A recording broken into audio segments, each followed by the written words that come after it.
না বুঝেই এটা খেয়ে ফেলে, এটা একদমই খাওয়া যাবে না। কারণ এখানে স্যান্ড, নোংরা, কাঁকড়া যেসব খাবার খায়, ময়লা ঠলা সবকিছু এখানে এসে জমা হয়। কারণ এটা যেহেতু ফুসফুস, তাই এটা অবশ্যই ফেলে দিতে হবে। তারপর আমি মাউথ এরিয়াটাও ফেলে দেব, কারণ এটা এডিবল, তারপরেও আমি এটা ফেলে দেই।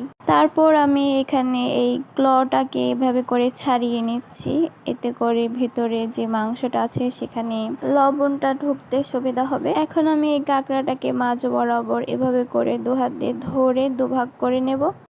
এখানে হচ্ছে কাঁকড়ার যেই ছোট লেগসগুলো থাকে সেগুলো আমি একদম জয়েন্ট থেকে কাটবো না, একটু জয়েন্টের উপর থেকে কাটবো, তাহলে হচ্ছে মিটটা বডিতে ইনট্যাক্ট থাকবে আর এর সাথে লেগটাও সেপারেট হবে। আর এখানে হচ্ছে লেগের নিচে কিছু পয়েন্টই থাকে যেটা দিয়ে কাঁকড়া নিজেকে ব্যালেন্স করে, সেটা আমি এখান থেকে কিছুটা কেটে নিচ্ছি।